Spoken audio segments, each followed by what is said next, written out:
Assalamualaikum warahmatullahi wabarakatuh. Senang sekali jumpa kembali dengan Wahyudi AS. Kali ini kita akan sajikan informasi terkait ketentuan jalur perpindahan orang tua wali di PPDB SMA SMK Negeri di Provinsi Jawa Timur tahun 2022. Mudah-mudahan informasi ini membantu buat kalian yang akan melanjutkan ke jenjang SMA atau SMK Negeri di Jawa Timur. Silahkan disimak ya. Jalur perpindahan tugas orang tua atau wali di sini didefinisikan atau diperuntukkan bagi calon peserta didik baru jenjang SMA atau SMK yang terdiri dari jalur pindah tugas orang tua atau wali, anak guru atau tenaga kependidikan, dan anak tenaga kesehatan. Jadi di jalur perpindahan tugas orang tua atau wali ini ada 3 kategori ya, yaitu kategori jalur pindah tugas orang tua atau wali, anak guru atau tenaga kependidikan, dan anak tenaga kesehatan. Dengan kuota untuk jalur perpindahan tugas orang tua atau wali sebesar 5%, yang mana dari 5% ini, 5% dari pagu ya, itu terbagi dalam 3 kategori. Untuk jalur pindah orang tua atau wali 2%, dan untuk jalur anak guru atau tenaga kependidikan itu 2%, dan anak dari tenaga kesehatan itu 1%.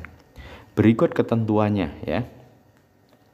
Jalur PPDB pindah tugas orang tua atau wali diperuntukkan bagi calon peserta didik baru yang mengikuti perpindahan tugas orang tua atau wali.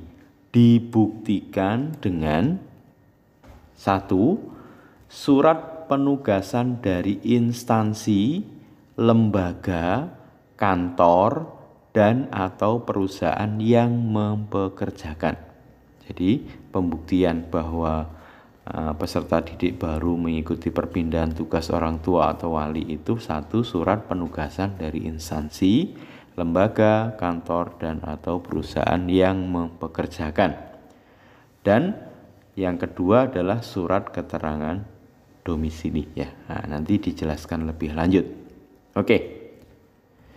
Surat penugasan yang dimaksud diperoleh saat calon peserta didik baru tersebut bersekolah di SMP atau sederajat.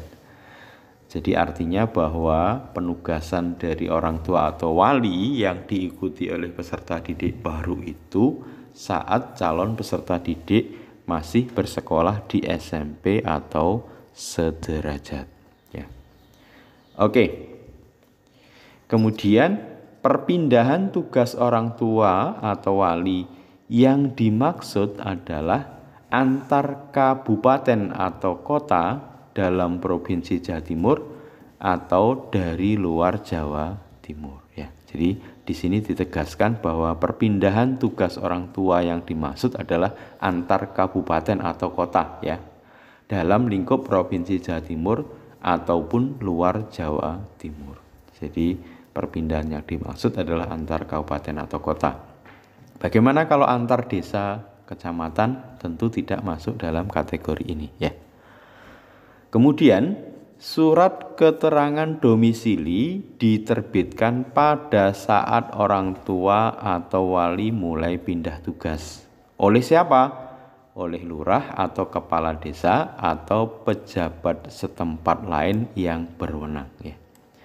Jadi sekali lagi, surat keterangan domisili diterbitkan pada saat orang tua atau wali mulai pindah tugas. Siapa yang bisa menerbitkan? Lurah atau kepala desa atau pejabat setempat yang diberi wewenang.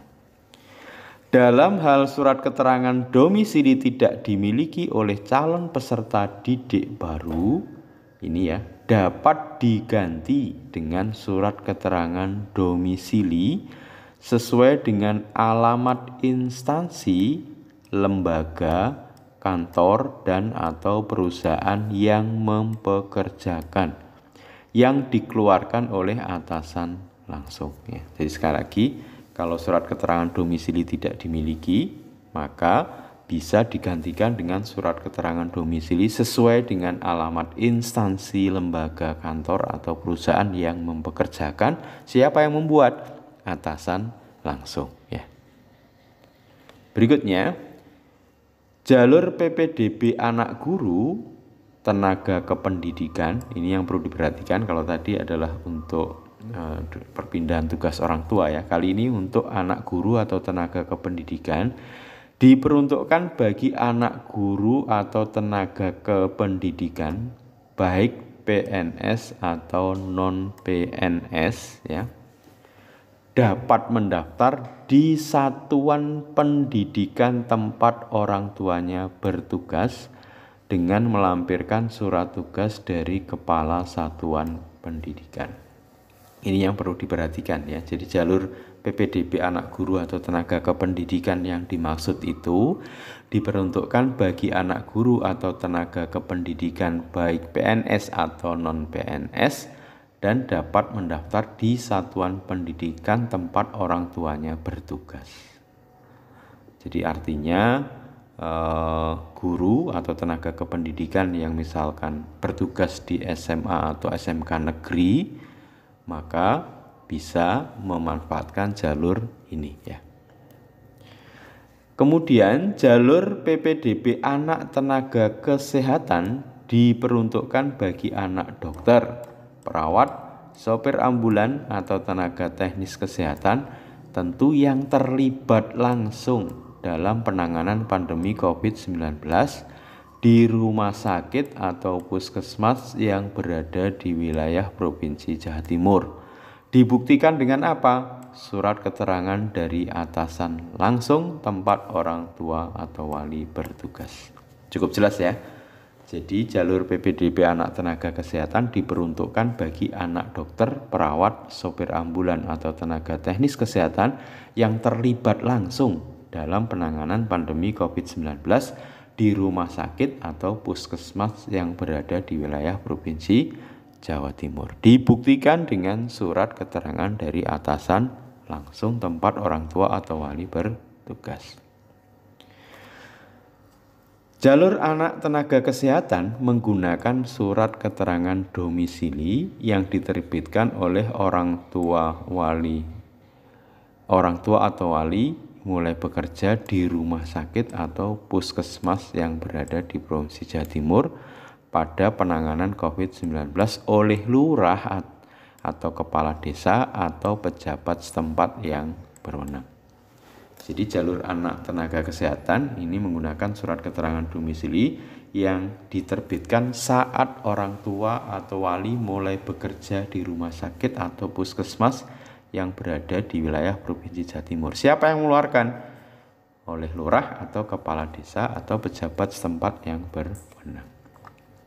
Dalam hal surat keterangan domisili tidak dimiliki calon peserta didik baru, dapat diganti oleh domisili sesuai alamat rumah sakit atau puskesmas di wilayah Provinsi Jawa Timur pada penanganan pandemi COVID-19 tempat bekerja. Jadi kalau surat domisilinya tidak dimiliki, bisa digantikan domisili dari sesuai dengan alamat rumah sakit atau puskesmas tempat penanganan pandemi COVID-19 orang tua atau wali bekerja ya.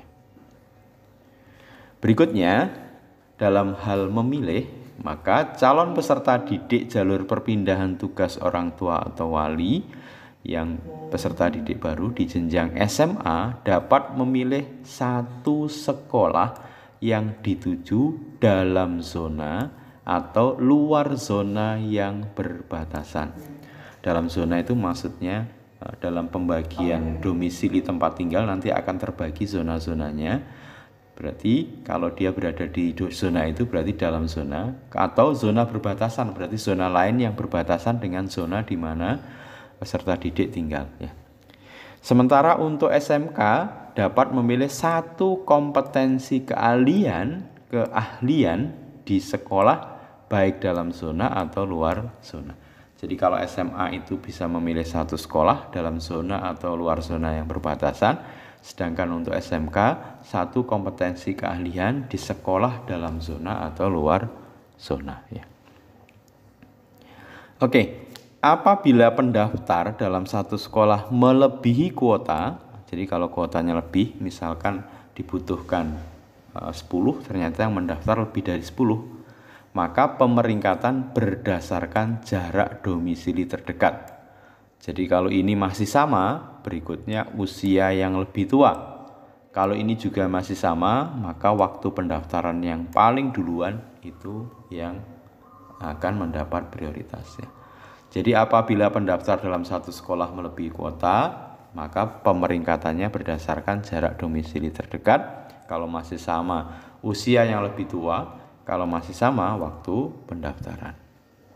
Kemudian dalam hal terdapat sisa kuota jalur perpindahan tugas orang tua atau wali dan anak tenaga kesehatan, maka sisa kuota dialokasikan untuk calon peserta didik jalur anak guru atau tenaga kependidikan. Jadi misalkan untuk jalur perpindahan tugas orang tua yang 2% dan anak tenaga kesehatan yang 1% itu ternyata masih ada sisa, nanti sisanya dialokasikan ke jalur anak guru atau tenaga kependidikan. Sementara dalam hal kuota jalur perpindahan tugas orang tua atau wali secara keseluruhan belum terpenuhi, maka sisa kuota akan dimasukkan dalam kuota jalur zonasi untuk jenjang SMA. Sementara untuk SMK dialokasikan ke kuota jalur prestasi nilai akademik ya. Jadi misalkan untuk jalur tugas perpindahan tugas orang tua yang overall itu 5% masih sisa, nanti sisanya dialokasikan di jalur zonasi untuk SMA dan jalur prestasi untuk nilai akademik.